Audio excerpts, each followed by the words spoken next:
Good morning and welcome to the Core Connection. I'm Mira Rubin here with you on Enlightened World Network. And today's topic is when dreams come true. And I want to talk about how oftentimes when we find things going great in our lives and our dreams are coming true and coming into manifestation, one of the first reactions that a lot of people have is fear and also resistance. And I just want to talk about that dynamic and how we get to move beyond it and just flow with acceptance and enthusiasm into the new path that we've manifested. So before we get started, let's take a minute or two to get present. Let's take a deep breath in through your nose and hold it. And imagine clean, crisp oxygen flooding your lungs and flowing into your bloodstream, nourishing all your cells and your organs. And as you exhale, exhale any tension, stress, negativity, fatigue. And now let's take another deep breath in through your nose and hold it. And this time, imagine brilliant, bright light lighting you up from the inside out, illuminating and electrifying all your molecules and all your electrons, lighting your cells up with vital, brilliant light. And as you exhale, exhale any remaining tension, stress, negativity, fatigue. And now let's just gently press our palms together. Softly, softly, softly rub your fingers against your palms and feel the deliciousness of that sensation and bring yourselves present right here, right now. Welcome, welcome, welcome. It's a new week and it is the 4th of July holiday week. So we get to celebrate our independence, and independence exists on so many levels. And I guess today we're talking a little bit about freedom from fear. Good afternoon, Pat. Welcome, welcome. So good to have you here and start the week with you. Um, a lot of folks in the US are celebrating today as part of the long holiday weekend for Independence Day. And I thought that this would be a really interesting topic because, well, it arose for me because I have had this vision of an eco park for quite some time now and have been collecting the people and the information that would be instrumental in its formation. And over the weekend, a very dear friend of mine reached out to me and suggested that there might be a possibility of funding this thing. And so I actually noticed, and I have to say I'm pleased to notice this in myself. I actually noticed that I didn't have any resistance to that idea, that I started immediately rising to to be able to address and receive that opportunity. However, it also brought to mind for me how frequently Hi, Hope. Welcome. We have two good afternooners here. So, two folks that are not in the US. How wonderful. Hi, Hope. It's so high hopes. I have high hopes. And hi, Pat. And welcome to folks from other continents. It's so good to have you here. Anyway, what I noticed was that I really was able to welcome this prospect. And in the past, there have been opportunities or things that arose when life was going really well and things were happening, according to my greatest dreams and visions. And when that would happen, there was a point at which I would say, it's too much, or how do I integrate this? Or do I deserve it? And I think that that's not an uncommon dynamic. Thankfully, it's not at play at this point. Like right now, thankfully, there's great alignment and readiness and the willingness to develop more readiness as well. But I think that it's not uncommon that when the universe responds to our desires, sometimes we throw on the brakes, and we have fear and resistance. And I think that's such an interesting dynamic, uh, and issues around worthiness.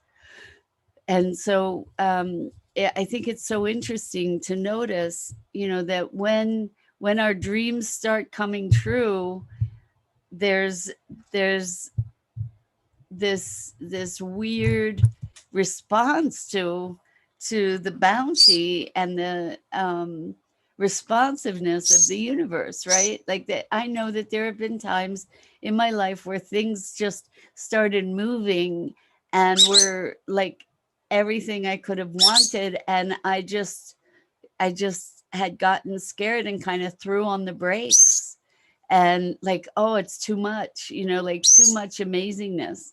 And what is it in us that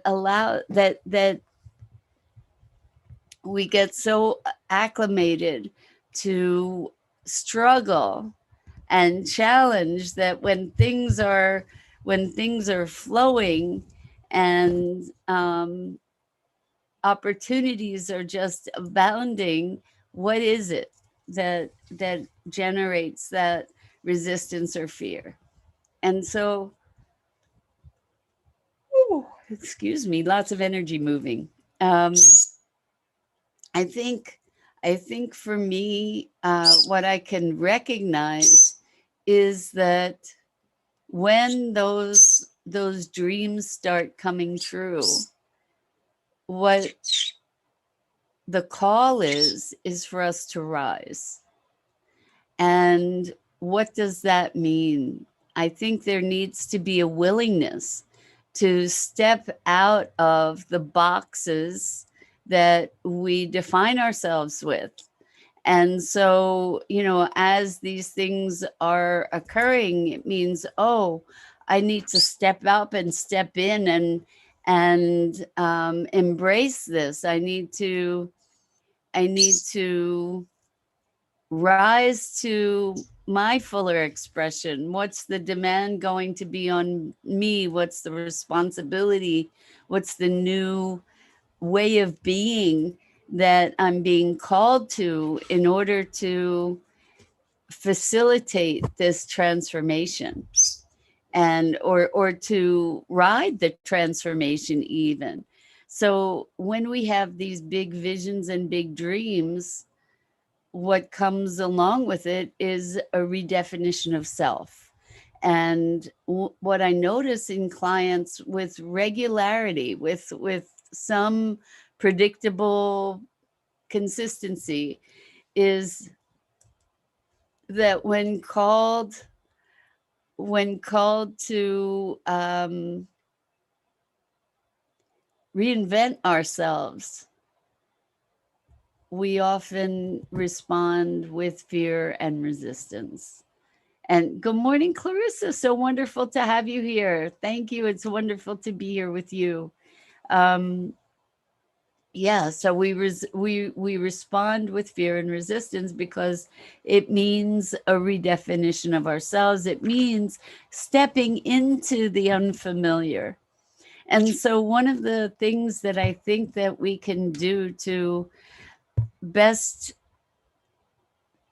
prepare ourselves for the unknown, or to, better yet, sorry, one of the best things that we can do to prepare ourselves to step into our greatness is to be developing a willingness to step into the unknown, and the excitement and enthusiasm and possibility of that, rather than having it falling prey to anxiety and fear and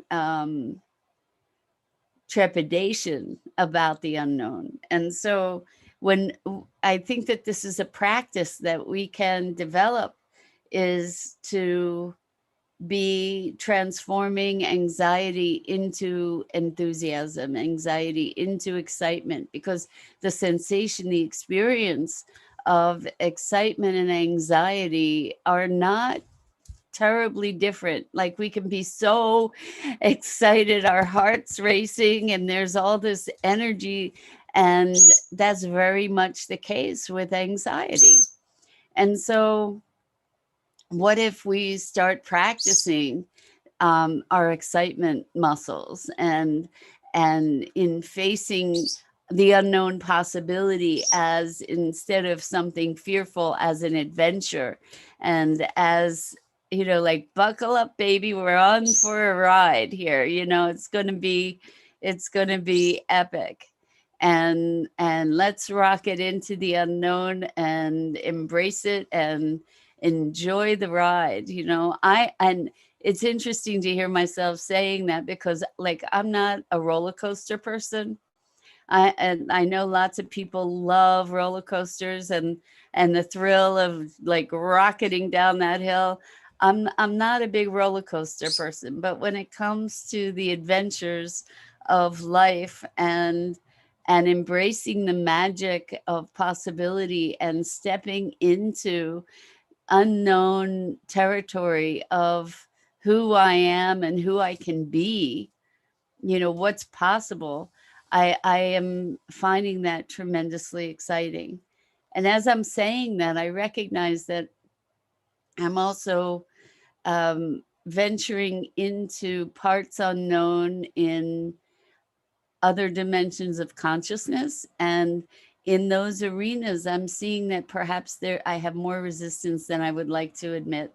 That maybe there is more fear or trepidation around that than I would like to admit. In terms of, it's not a conscious fear, because I really have a more conscious excitement about exploring these realms of being and consciousness. And I am observing that it seems that is a part of me that is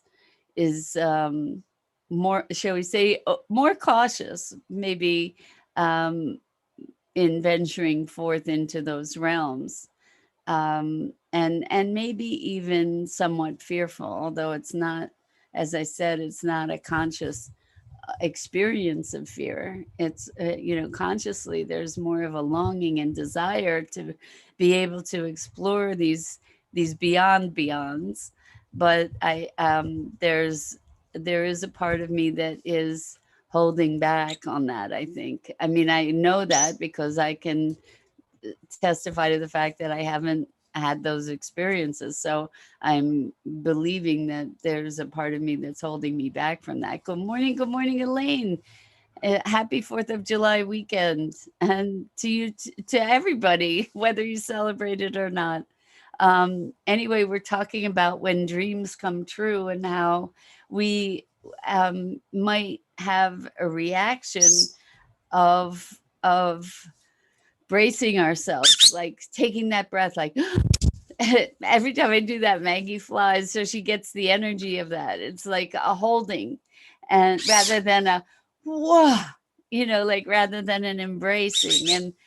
And so, there's a huge possibility that just arose in my life. Who knows where it'll go? But the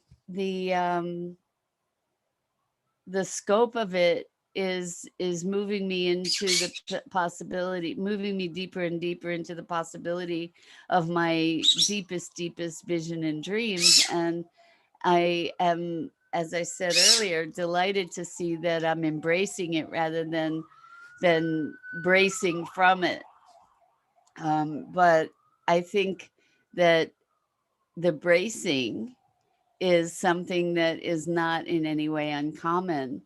And I don't, I think that it's typically related to fear of the unknown. And And so where do we cultivate this fear of the unknown? Where does that come from? My thinking is that it comes in part from an expectation of the worst, and it's ironic that that expectation or that sense of lack of safety projects forward into a fear, where of the unknown. um, Whereas if we felt safe, the appearance of the unknown would maybe be one more rich with excitement and anticipation of wonderful opportunity and wonderful outcomes, versus I'm leaving the familiar, now what? Oh, that's terrifying. um whereas uh I'm sorry, just another memory came to mind from when I was in college. I was dating someone, and it was not it was not a good experience. It wasn't a good experience for either of us. And I also remember at that time, which was eons ago, thankfully, in both time and evolution, I remember thinking, well, at least this unhappiness is something I know. I at least, it's like the devil you know versus the devil you don't. And I don't, I'm not talking about literal devils here because I don't particularly give them credence. But what I'm saying is that there was, in that, at that time in my life, and I think that it's indicative, or it's not an uncommon place to be, staying in my discomfort was preferable in that moment to encountering the potential discomfort of something that I didn't know. And I knew I could deal with what I was dealing with, but I didn't know what the unknown would bring and if I'd be able to deal with that. And that's such a sad state of affairs, to be bounded by our miseries. And, I'm speaking of my own experience, how limiting that was, how limiting my perception was. It was coming completely from a place of scarcity and fear um, and a lack of perception or possibility around who I could be and what I could create and what might be available to me. And I think that we often get caught in those traps, and society in so many ways reinforces that kind of thinking. Is like safety first. It's a dangerous world, and safety often means conformity, and safety often means settling, for what we know, versus really taking a leap of faith into grander possibility. So I'm looking at what has made the transition for me such that in this particular circumstance, I'm receiving, I'm allowing that opportunity, or whatever opportunity may arise. I've been having uh, positive expectation that I've been cultivating. And part of that, I think, has come from first finding that center, finding that place of greater wholeness that allows me to be a vehicle of life, so that it's not just about me, it's not just about ego based. So the question of worthiness is not as is not really prominent, is not really present, because I'm experiencing myself more and more as a vehicle through which life unfolds. So it's not about my ego. Good morning, Rosalind. Uh, so Rosalind saying, good morning. What event happened to brace for? If dreams come true in parts, then one has time to react to an event unfolding. Well, and sometimes, they come in bigger or smaller parts, right? So it depends how big the part is to see how we can adjust. I mean, sometimes things happen that are really dramatic, and yes, they come in parts where we're graced to allow things to evolve, hopefully at the pace that we can receive them, right, Rosalind? So Elaine says, for me, fear is conditioned to fear what could happen. For me, fear is conditioned to fear what could happen with parents, family, friends, society. Um, Parents, friends, family, society, past lives, all conditioning. Yes. As we remember to trust who we really are in the light of the truth of love, we move more from the past and find peace in the now of the unknown as it becomes known.